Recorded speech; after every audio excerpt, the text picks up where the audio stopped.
bienvenue dans ce nouveau numéro du débrief sur Médian. Merci de nous rester fidèles. Le droit à une information libre est un droit fondamental des citoyens. Ainsi, une démocratie solide encourage la liberté de la presse, d'où le rôle essentiel joué par les médias dans le jeu démocratique et entre les différents acteurs de l'espace public. Quel rôle des médias dans une démocratie et pour la bonne gouvernance? Quelles sont les limites de la presse dans le jeu démocratique? Le développement en première partie d'émission. Et puis en seconde et dernière partie du débrief, il sera question de parler de pluralité et de liberté des partis politiques qui constituent une condition sine qua non dans une démocratie. En Afrique subsaharienne, les partis d'opposition jouent un rôle de sentinelle, mais le rapport avec les pouvoirs ne sont pas souvent au beau fixe. Quelle utilité de l'opposition dans une démocratie? Quel rapport entre pouvoir et opposition dans le jeu démocratique? Le développement en seconde et dernière partie d'émission. Sur ce plateau, pour en parler avec nos invités, Cheikh Sadibou Ndiaye, vous êtes spécialiste en sciences politiques et relations internationales. Merci d'avoir répondu présent à notre invitation. Bonjour Daouda, je vous remercie aussi pour l'invitation à ce nouveau épisode du débrief. Merci également à M. Djibril Ning, membre de la société civile sénégalaise, le GRADEC plus particulièrement. Merci également à vous. Merci Daouda, c'est toujours pour moi un plaisir de participer au débrief. Et tout le plaisir est pour nous, M. Ning. La liberté d'expression, je l'ai dit tout à l'heure, est un droit fondamental dans une démocratie. Elle est un droit humain fondamental énoncé à l'article 19 de la Déclaration universelle des droits de l'homme.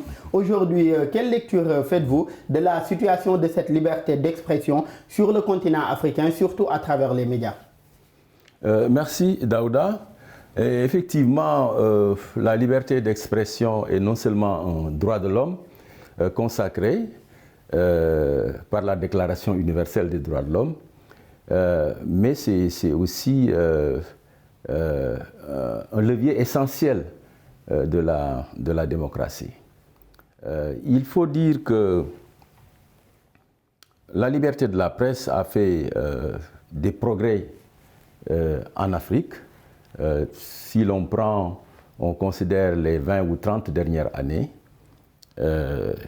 mais malgré évidemment ces avancées-là, il faut dire qu'avec la bipolarisation, n'est-ce pas, qu'il y a dans la plupart des pays en Afrique,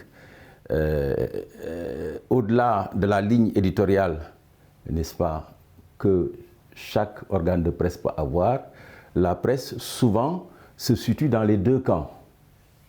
Surtout, elle n'arrive pas, ça c'est un, donc n'arrive pas à avoir véritablement son indépendance. Il y a d'autres raisons à cela, bien sûr. Il y a des problèmes de moyens. Et il y a aussi peut-être des problèmes autres, évidemment. Mais la presse a du mal sur le continent à se professionnaliser, vous voyez, et à jouer véritablement un rôle de contre-pouvoir dans le contexte actuel.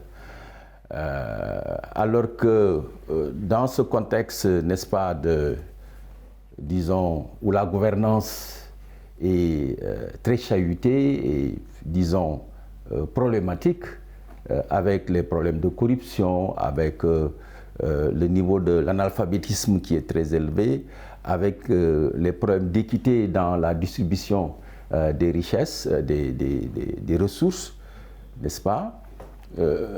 Et en l'absence d'une société civile très forte sur le continent, n'est-ce pas?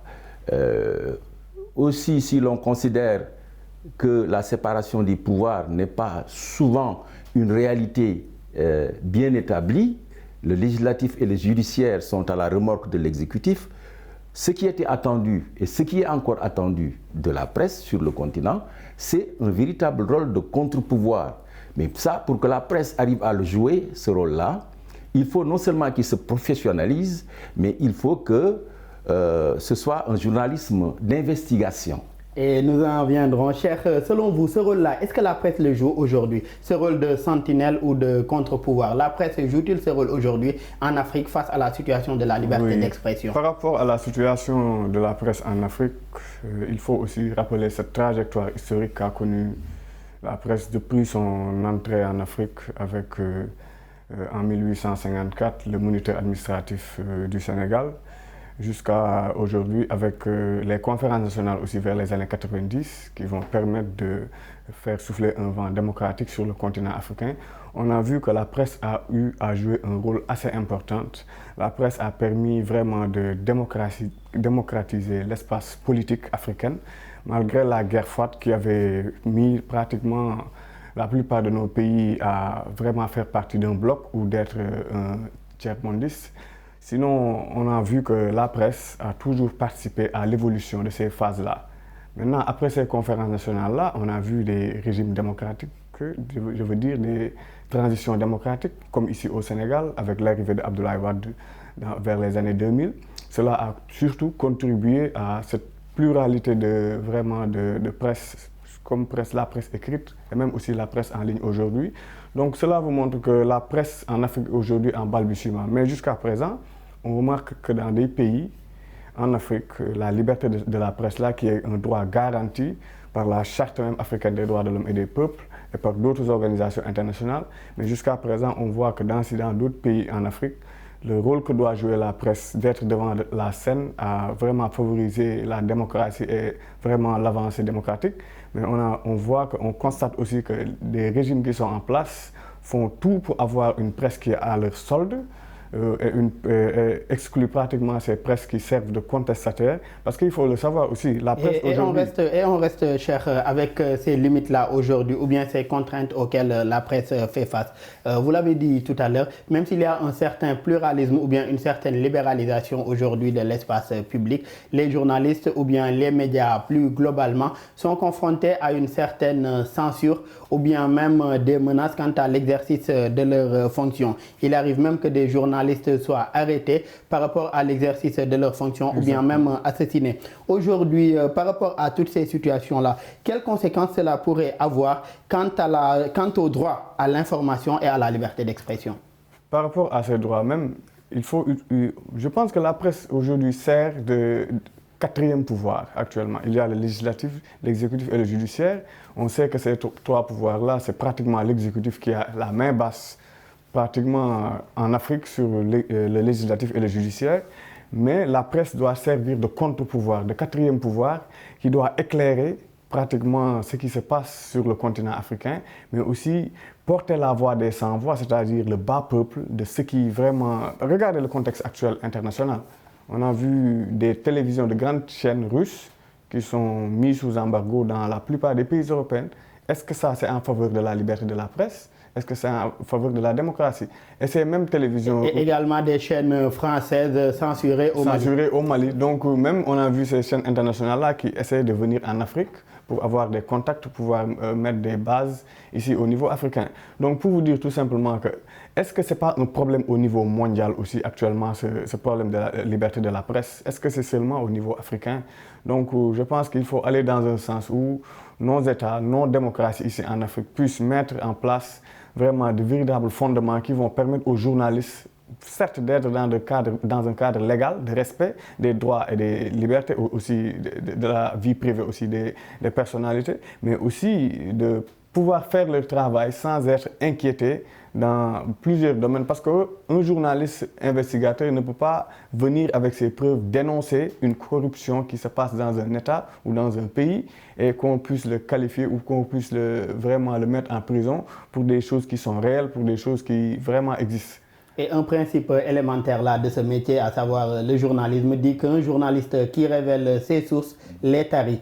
Parlant de presse quatrième pouvoir, aujourd'hui, M. Ning, chaque décision publique s'accompagne d'une interrogation sur sa communication, son organisation, les éléments de langage, la façon dont elle est reçue même par les médias, puis celle dont ils vont transmettre cela à l'opinion. D'où le concept de média quatrième pouvoir, comme l'a dit tout à l'heure cher Sadibou. Partagez-vous ce concept de média quatrième pouvoir? Oui, tout à fait. Je le partage entièrement, mais il faut bien qu'on s'entende. Cheikh a parlé tout à l'heure de la nécessité de sortir de l'Afrique ou de nos pays pour aller un peu voir ce qui se passe sur le plan international, pour mieux comprendre ce qui se passe chez nous, n'est-ce pas? Je pense que c'est ça qu'il faut faire. Effectivement, on doit considérer qu'avec, disons plutôt, la fin de la décolonisation, la fin de l'apartheid et la chute du mur de Berlin dans les années donc 60, 80 et 90, ont consacré la fin de la bipolarisation du monde et en fait une multipolarisation, voyez, en 5, disons à peu près 5 grands groupes dans le monde. On peut citer l'Europe avec la France, l'Allemagne, la Grande-Bretagne, etc., qui était un pôle. Un autre pôle, c'était la Russie, la Chine, l'Inde, la Chine, la Russie, etc. Un troisième pôle, Asie-Pacifique, n'est-ce pas, des pays asiatiques. Et un quatrième pôle, le Canada, les États-Unis et l'Amérique du Sud. Et un cinquième pôle, l'Afrique. Voyez. Et il y a donc là un nouvel ordre mondial qui était en train de se mettre en place. Et c'est ce que notre compatriote Ahmadou Makhtar Mbow avait compris pour initier ce qu'il a appelé un nouvel ordre mondial de l'information. Et il s'est battu autour de ça et il s'est heurté, n'est-ce pas, aux grandes puissances et en premier lieu les États-Unis, qui lui avaient coupé les vivres à l'UNESCO. Et ils ont travaillé à l'expulser, à ne pas lui renouveler son mandat à l'UNESCO. Parce que c'était un enjeu de taille. Qu'est-ce que cela signifie? Cela signifie qu'effectivement, la presse, les médias, n'est-ce pas, l'information est devenue un véritable pouvoir, n'est-ce pas? Que c'était perçu comme un pouvoir dans cette nouvelle reconfiguration du monde. À plus forte raison, dans le développement interne au niveau des pays. Voyez. Donc, je le partage tout à fait.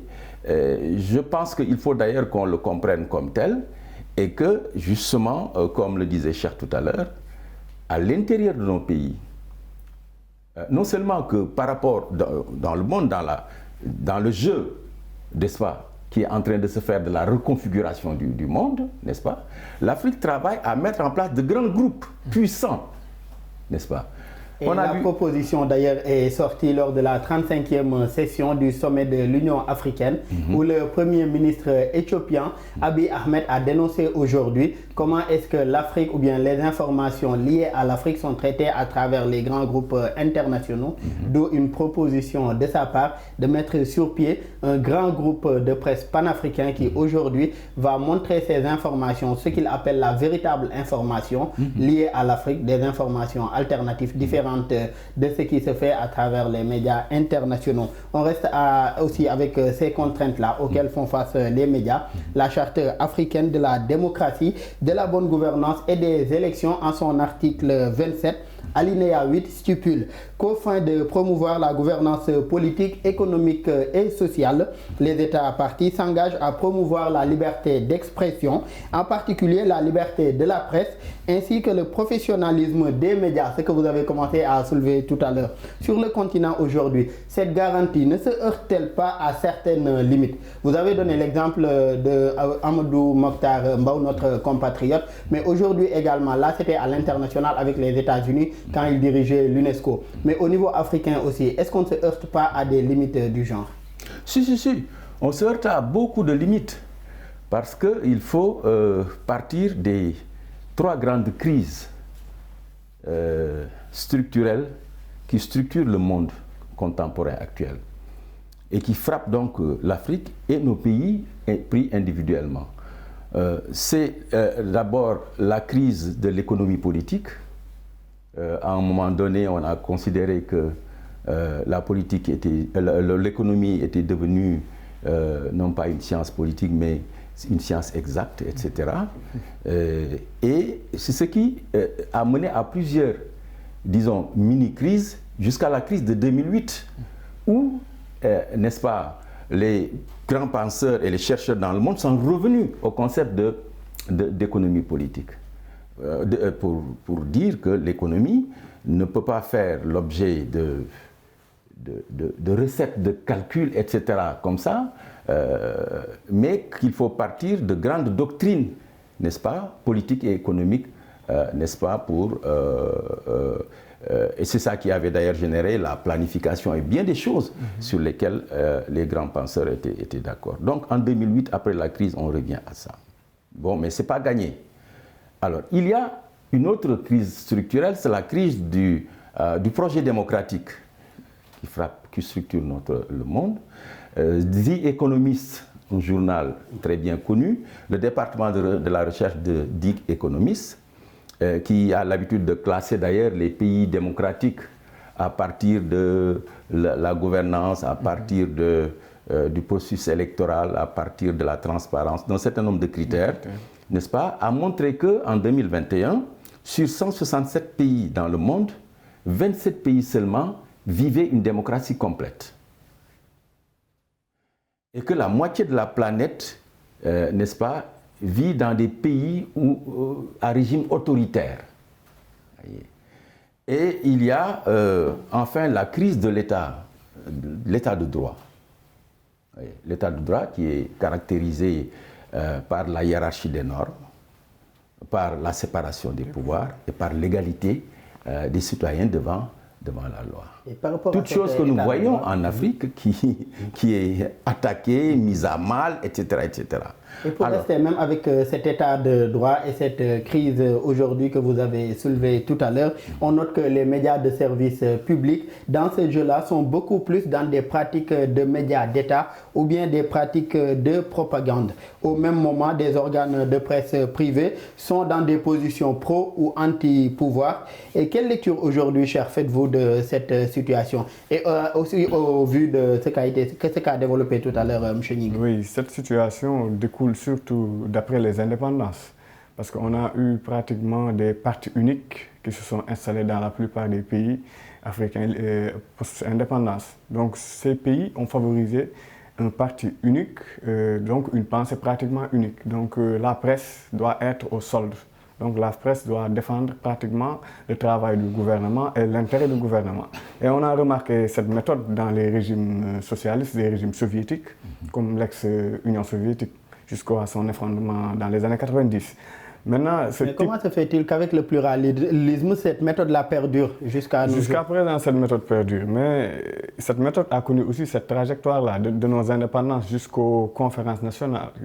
En faveur de ces conférences-là, on va voir que la presse va en profiter pour se libérer, même si vous vous rappelez lors de la conférence de la Boule entre Mitterrand, Chirac et la plupart des chefs d'État africains, où Mitterrand, je ne dirais pas donne des leçons de démocratie, mais inviter les chefs d'État africains à entrer dans un processus démocratique, à libérer les peuples, à libérer la presse, à aussi permettre à la presse de vraiment faire son travail correctement. Donc, à le mettre en relation avec l'aide au développement. Avec l'aide au développement. Donc tout ce processus-là, maintenant, arrivé aux années 2000, on pensait que ça allait continuer, ça allait amener une autre ère qui va permettre à la presse de devenir de plus en plus libre, surtout la presse étatique. Mais ce qu'on constate aujourd'hui, que ces presses étatiques qui sont un peu partout dans les pays africains favorisent pratiquement l'homme qui est en place. On le voit comme je ne dirais pas un dieu, mais plutôt comme le père, comme celui qui est là, c'est l'unique qui peut faire changer les choses, qui peut faire bouger les choses. Mais dans ce jeu d'intérêt-là, dans ce jeu d'intérêt cher, quelle place pour le public? C'est ça le problème. Mais aujourd'hui, on a vu qu'avec la presse privée, il y a une certaine évolution. La presse privée a permis, par exemple, aux partis d'opposition, même en Guinée, vous l'avez vu avec Mamadi Doumbouya, plusieurs partis politiques se sont réunis pour dire que vraiment, ils ne sont plus en phase avec la méthode Mamadi Doumbouya. C'est la presse qui a véhiculé cela, malgré que beaucoup d'organes de presse en Guinée ont vraiment été, je ne dirais pas censurés, mais étaient sur le qui-vive. Mais cela n'empêche que ces partis politiques-là ont pu dénoncer le régime au niveau de la presse. Là. Même au Congo, avec Tshisekedi, on a vu le dialogue qu'il y a là-bas, en Centrafrique, avec Touadéra. le dialogue républicain en Éthiopie, ainsi de suite, j'en passe. Donc pour vous dire tout simplement qu'actuellement, les pouvoirs en Afrique, même ces presses privées-là, les pouvoirs cherchent à les contrôler avec des personnalités qui ont de l'argent, qui achètent pratiquement beaucoup d'organes de presse. On le voit ici au Sénégal. Un point très important, et on reste toujours avec ses intérêts. M. Nying, sur le continent africain d'ailleurs, il y a de grands groupes de presse détenus par des hommes d'affaires, que ce soit des hommes d'affaires étrangers ou bien des hommes d'affaires africains, ou bien d'autres qui sont dans des domaines autres que la presse, mais qui viennent investir dans de grands groupes de presse. Aujourd'hui, est-ce que cela ne remet pas en cause également l'indépendance de la presse et par là également de la démocratie face à l'emprise des puissances d'argent et de leurs intérêts? Tout à fait. Je pense que effectivement, cela remet en cause la démocratie. Ça renforce simplement la crise du projet démocratique. C'est ça. Les riches, ceux qui ont le pouvoir économique, ont essayé de captiver un peu partout, de capter ou de captiver, n'est-ce pas, la presse, sachant que c'est un quatrième pouvoir. C'est un levier extrêmement important, n'est-ce pas, pour influencer, construire l'opinion, n'est-ce pas, informer, contribuer au relèvement du niveau de conscience, à la transparence dans le pays, etc., à la démocratisation, etc., donner la parole aux sans-voix, aux sans-droit, ceux qui n'ont, etc., voyez. Et comme tel, donc, la presse est devenue un enjeu de pouvoir. Un enjeu de pouvoir. Par conséquent, il est au centre des luttes entre les hommes politiques, les hommes d'affaires et les hommes, disons, la société civile, parce que les hommes des médias sont dans la société civile. Voyez. Je pense que cette lutte ne sera en faveur de la société civile que lorsque la société civile, justement, arrivera à s'organiser et à devenir plus forte, n'est-ce pas? Et en ayant donc des moyens et des ressources, n'est-ce pas, suffisants pour faire face à ces deux autres forces, les forces politiques et les forces, disons, parlant de ressources, M. Nying, on a comme l'impression que dans ce jeu d'intérêt, le public aujourd'hui à qui est destinée cette information-là est oublié en quelque sorte. Mais à côté aussi, il y a des solutions qui sont en train d'être développées, si on peut l'appeler ainsi, à côté de ces contraintes et autres situations auxquelles la presse est confrontée. On assiste à l'émergence aujourd'hui de ce qu'on peut appeler du journalisme citoyen, du journalisme de solution et au développement aussi davantage, puisque ça existait déjà, du journalisme d'investigation. Est-ce que tout cela aujourd'hui peut constituer un début de solution pour aujourd'hui maintenir ce rôle de la presse comme garant aujourd'hui de la démocratie et de veille aussi quant à la bonne gouvernance? En tout cas, c'est un début de solution du moment où on a vu aujourd'hui que c'est le citoyen lui-même, par l'intermédiaire d'Internet, avec les réseaux sociaux, Facebook, WhatsApp ou d'autres astuces, qui s'auto-transforment en vraiment informateur, en journaliste, je dirais, pour transmettre ce qui se passe dans les pays. Lors du printemps arabe, en Égypte, vous avez vu la plupart des informations qui ont été transmises l'ont été faites par Facebook ou par WhatsApp ou par d'autres moyens. Donc, pour vous dire tout simplement qu'on est dans un contexte où les populations ont compris qu'une certaine presse est diligentée, soit par le pouvoir, soit par des hommes puissants qui sont vraiment derrière ces organes-là et qui ne favorisent pas l'éveil des consciences et qui ne permettent pas aux populations de comprendre les véritables réalités qui se passent actuellement dans le monde. Donc c'est en faveur de cela que la plupart des jeunes se sont transformés en journalistes, en reporters.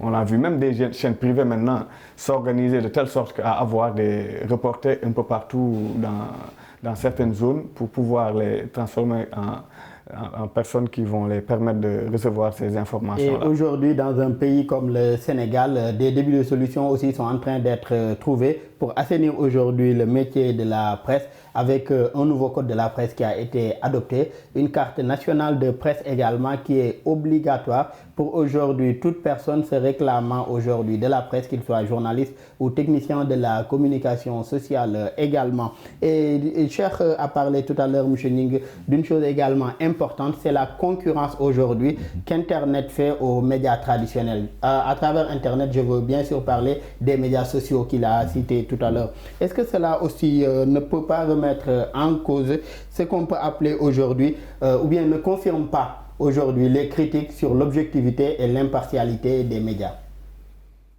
Comment est-ce que les médias pourraient s'adapter aujourd'hui face à la concurrence que Internet est en train de leur mener? Tout à fait. Je pense que la question est là à l'endroit. Et effectivement, nous voyons que les grands groupes de presse, maintenant dans le groupe, intègrent des réseaux sociaux dans le groupe.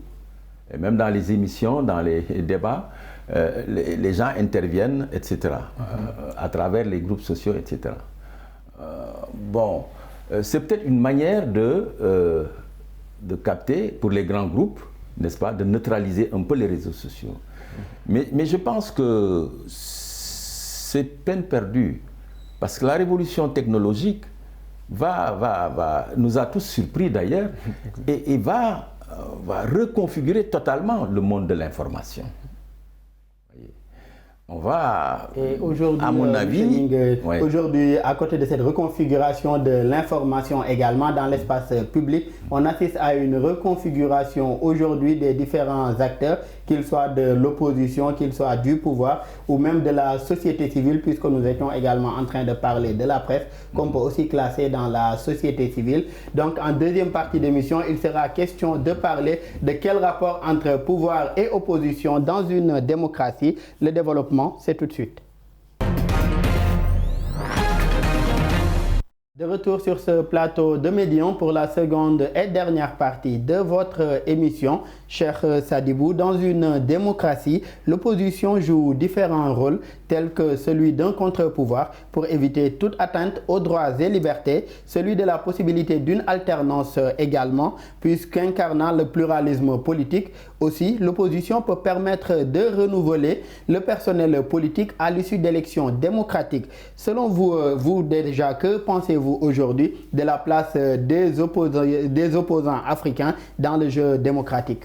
Je pense qu'en Afrique, dans chaque pays, l'opposition qui s'y trouve a un rôle assez important à jouer pour l'évolution démocratique. Au Sénégal, on a vu depuis les indépendances jusqu'à nos jours le rôle qu'a joué la plupart des opposants. Par exemple, Abdoulaye Wade, comme que c'est lui qui a mené la première alternance démocratique, le rôle d'opposant qu'il a joué face au régime. Après 27 ans d'opposition. Oui, après 27 ans d'opposition, le rôle qu'il a joué en face de Léopold Sédar Senghor, de Abdou Diouf, jusqu'à prendre le pouvoir aux années 2000. Jusqu'à aussi transmettre le pouvoir à Macky Sall, actuel président de la République. Maintenant, on a vu qu'actuellement aussi, il y a une sorte d'alternance d'hommes politiques au sein de ces États africains-là, comme le Sénégal.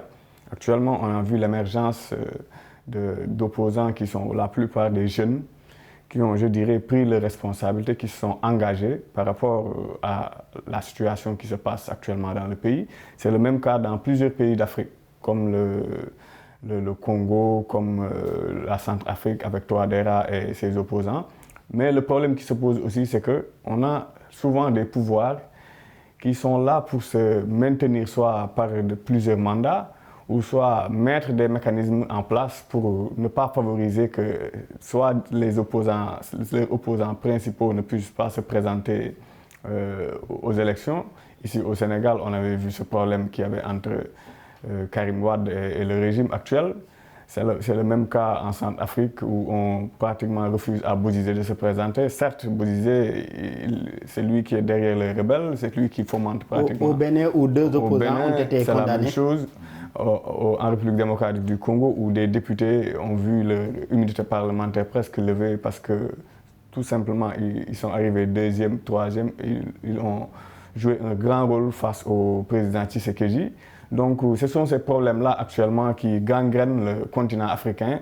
Donc il est urgent de vraiment adopter une nouvelle phase qui va permettre à nos opposants et à nos dirigeants de pouvoir se retrouver autour d'une table pour discuter d'évolution démocratique, ce qui va permettre de transmettre le pouvoir de manière démocratique, comme on le fait ici au Sénégal, comme le fait le Ghana avec Rawlings, qui avait mis des institutions tellement fortes que lui-même a dit que le diable ne va pas pouvoir déloger ces institutions-là. Donc il est temps qu'en Afrique, on tourne vraiment ces pages de querelles entre opposition et pouvoir, même si c'est normal aussi, entre opposants et pouvoir, c'est comme ça, il faut souvent des tiraillements, mais il nécessite actuellement, vu le contexte actuel mondial, vu le contexte aussi national, l'évolution, maintenant les jeunes deviennent de plus en plus conscients vraiment de leurs devoirs et de leurs droits, donc et on doit tourner la page. par rapport à cette évolution-là, M. Ning, vous, quelle lecture faites-vous de l'évolution aujourd'hui de l'opposition politique sur le continent africain, que ce soit des indépendances ou bien des conférences des années 90 à nos jours? Oui, l'opposition est une donnée majeure dans le progrès, le processus démocratique. Mais en Afrique, ça n'a jamais été accepté comme tel. On a vu comment les oppositions ou les opposants ont été éliminés, assassinés simplement dans plusieurs pays. Dans plusieurs pays. Et lorsque même cette opposition, avec l'ouverture démocratique dans les années 90, n'est-ce pas, à la suite des conférences nationales, l'opposition a été acceptée, disons, ils font l'objet de répression, ils font l'objet d'emprisonnement, n'est-ce pas, de bâillonnement, tout le temps.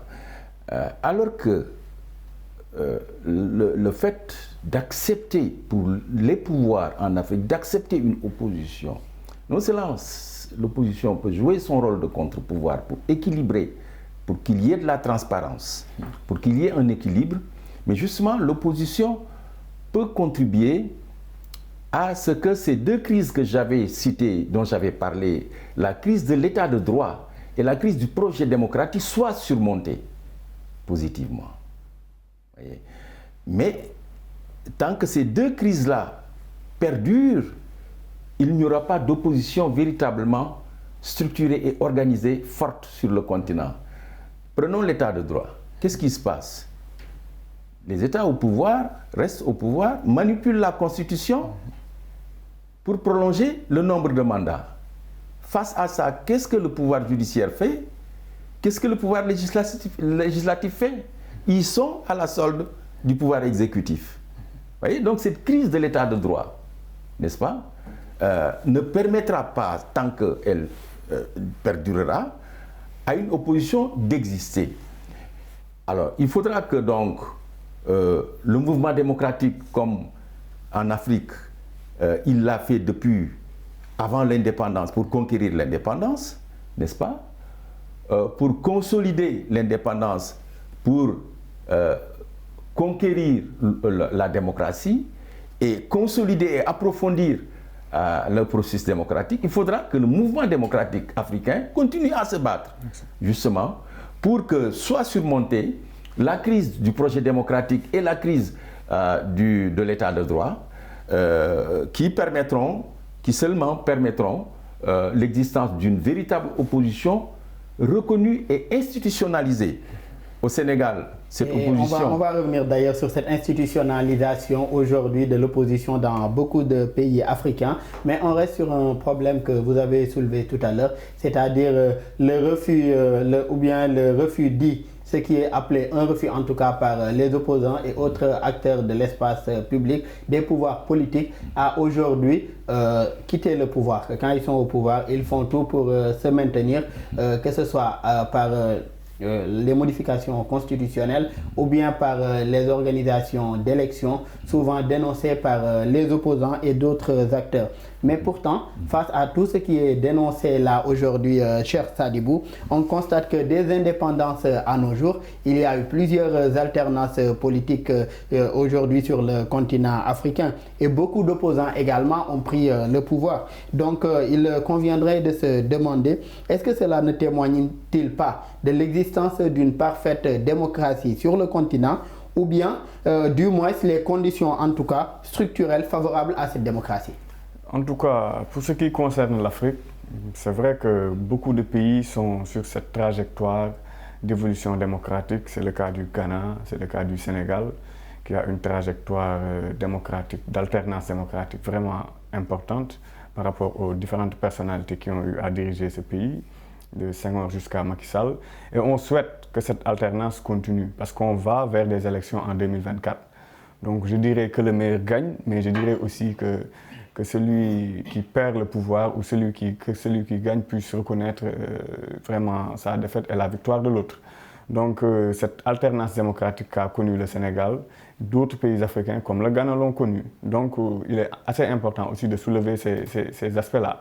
Mais par contre, on voit aussi dans d'autres pays africains où des régimes démocratiques, où des opposants sont arrivés au pouvoir, vraiment dans des contextes de crise, et la plupart de ces opposants-là avaient promis vraiment un processus démocratique normal, mais arrivé au pouvoir, c'est le contraire qu'on a vu. C'est le cas de la Guinée, c'est le cas de la Côte d'Ivoire. On a assisté à des coups d'État constitutionnels, on a assisté dans l'autre pays à un coup d'État militaire. En Côte d'Ivoire, tout le monde sait que le président n'avait droit qu'à 2 mandats. Mais finalement, il a dit pour un autre contexte, pour des besoins d'urgence, pour je ne sais quoi, il a brigué un 3e mandat. Alors qu'il est arrivé, certes pas démocratiquement, mais on dit qu'il a gagné ces élections-là. Il y a eu l'intervention peut-être de l'armée française et tout cela, mais n'empêche, c'est lui qui devait mener ce processus démocratique-là, le concrétiser et mettre des garde-fous qui vont permettre à d'autres présidents qui vont venir de vraiment suivre ce processus comme l'ont fait les Sénégalais ici. Pour ce qui est de ce processus démocratique-là, vous avez donné tout à l'heure l'exemple du Sénégal. Maître Wade, en 2000, était issu de l'opposition. Nous avons rappelé tout à l'heure 27 ans d'opposition. Macky Sall également était issu de l'opposition quand il remportait la présidentielle en 2012. Aujourd'hui, donc, et des indépendances aujourd'hui à nos jours, les élections qui ont été organisées. Aujourd'hui, plus de 30 opposants, voire même plus, sont arrivés au pouvoir grâce à ce jeu démocratique-là. Aujourd'hui, donc, est-ce que cela suffirait aujourd'hui à remettre en cause cette démocratie-là, puisque ce sont ces opposants qui parlent de fraude, qui parlent de tripatouillage de la Constitution, mais qui, eux également, arrivent au pouvoir grâce à tous ces mécanismes-là qu'ils dénoncent. Qu'est-ce que vous en pensez, vous, monsieur? Oui, c'est une mauvaise chose. C'est pourquoi d'aucuns parlent d'alternative au lieu d'alternance. Il faut de véritables alternatives.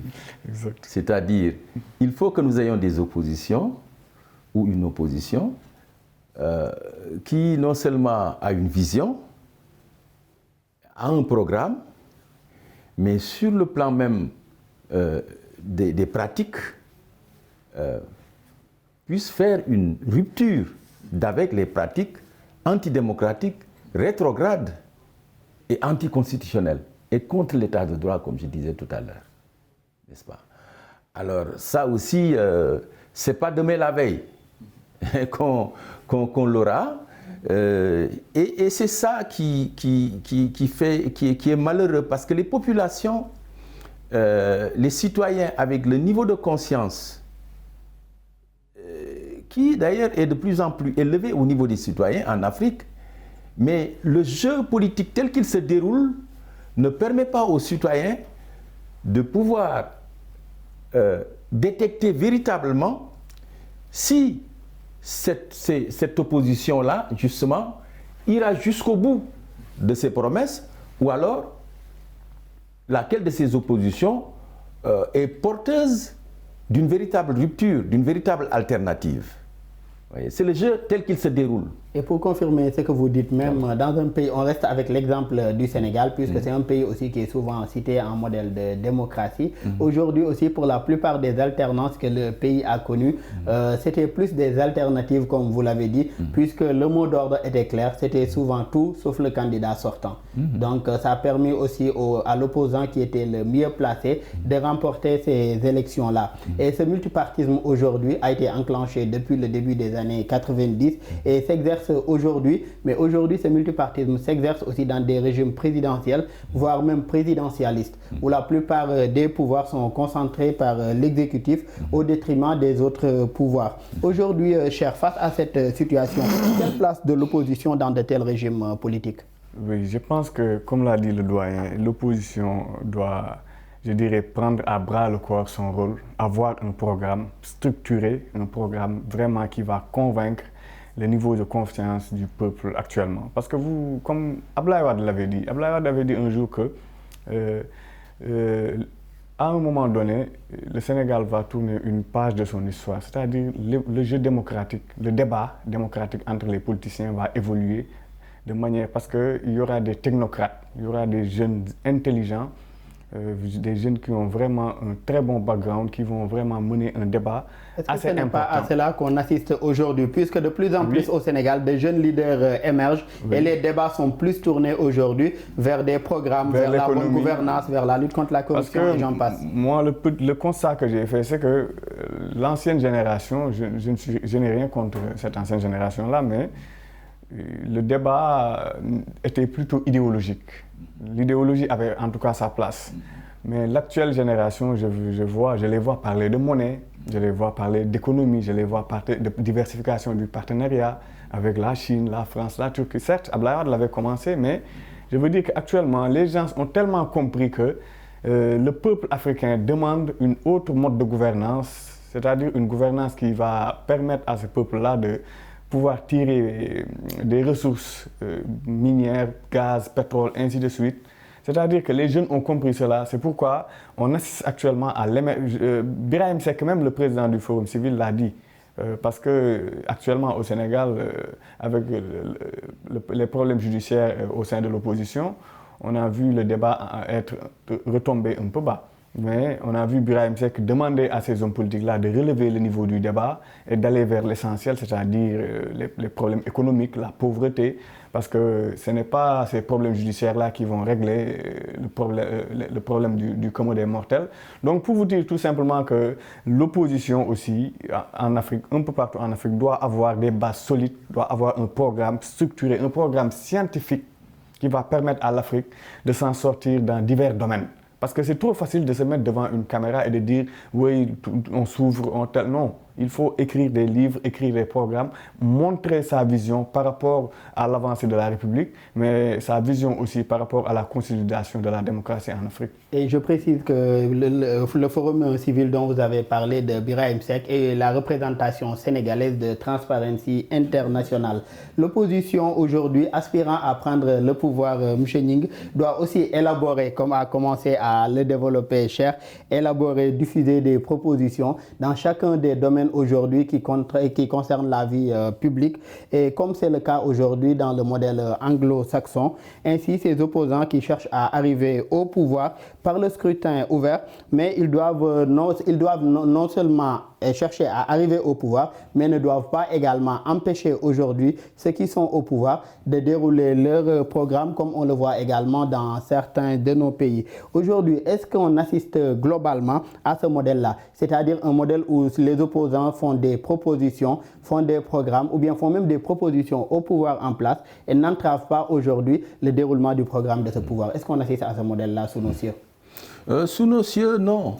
Mais si on prend le cas du Sénégal, il y a des balbutiements. Comme l'autre dirait, un pas en avant et parfois deux pas en arrière, malheureusement. On a vu lors de la Coupe d'Afrique, le pouvoir ou le président de la République, malgré toutes les tensions, les rapports conflictuels avec l'opposition, a invité l'opposition à venir fêter, célébrer, voyez, cette victoire.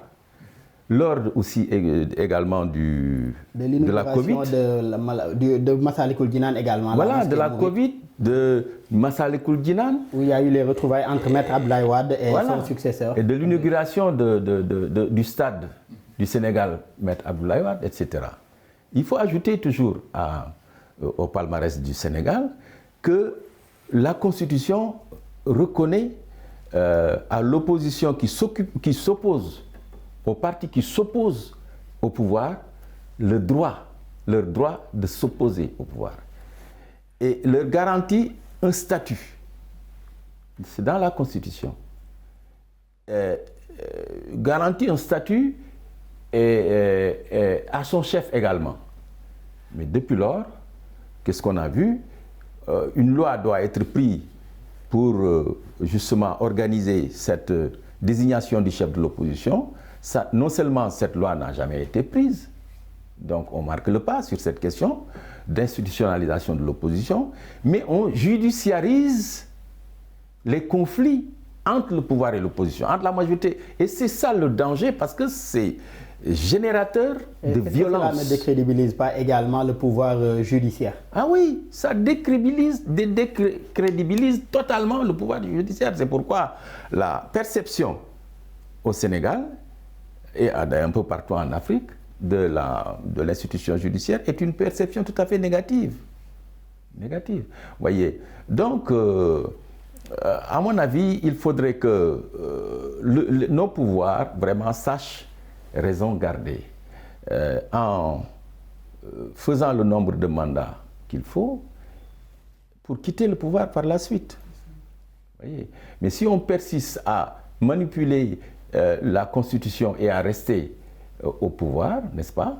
Ou si on utilise d'autres arguties, bon, comme ça a été le cas quand Senghor quittait pour mettre Abdou Diouf en place avec l'article 35, n'est-ce pas?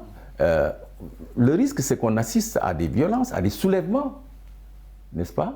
Et ça, ce n'est bon ni pour le pouvoir, ni pour nos pays, parce que ça peut être source de retard sur le plan économique, sur le plan politique, etc. etc. Et on reste avec cette institutionnalisation-là aujourd'hui du statut de l'opposition, cher. Beaucoup de pays aujourd'hui africains ont institutionnalisé aujourd'hui ce statut de l'opposition, du chef de l'opposition. Au Sénégal, M. Ning l'a rappelé tout à l'heure, ça tarde à se concrétiser. Ça existe déjà, mais sur le terrain, cela tarde à se concrétiser.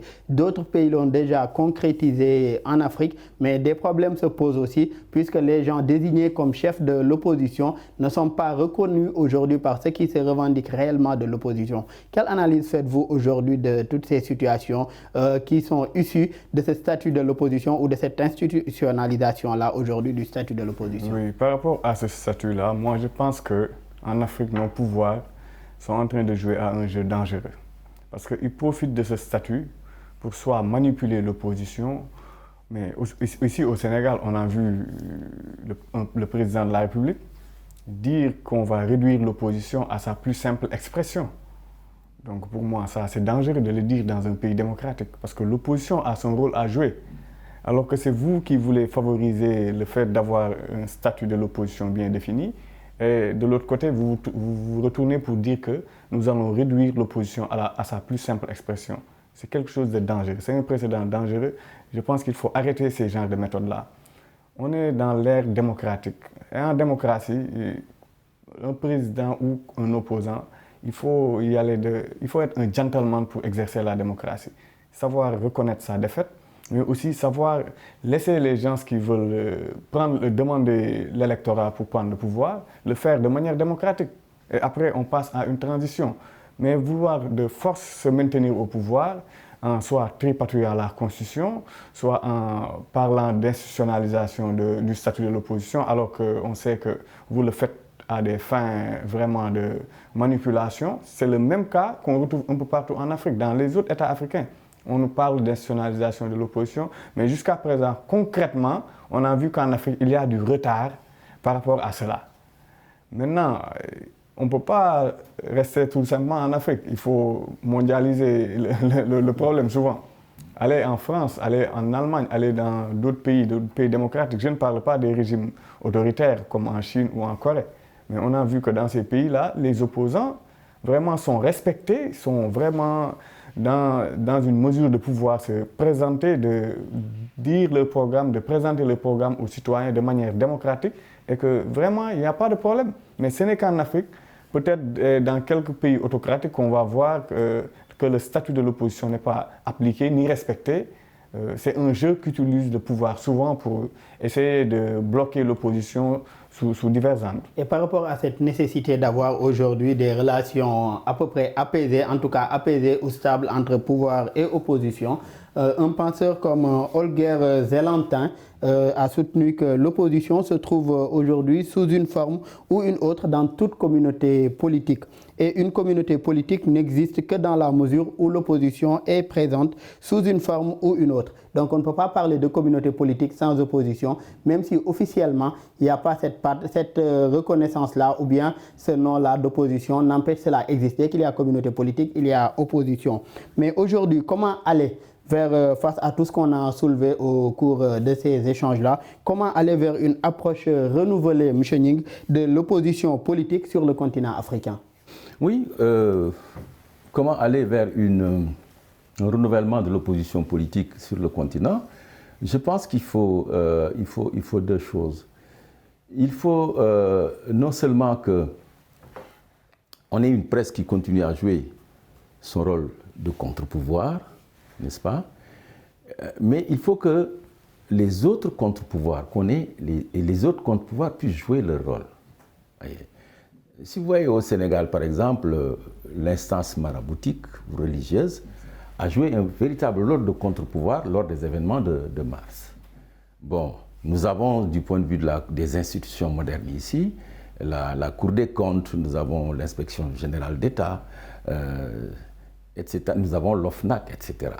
Alors, par exemple, si ces organes-là et la justice, si ces organes-là avaient une indépendance vis-à-vis de l'exécutif, voyez, à ce moment-là, l'opposition se battant sur les droits des populations et sur leurs droits en tant qu'opposition, verront certainement ces contre-pouvoirs jouer leur rôle et conforter certainement leur position. Donc la nécessité aujourd'hui d'avoir des contre-pouvoirs assez forts aujourd'hui dans une démocratie pour avoir des rapports stables entre pouvoir, opposition, société civile et même la presse.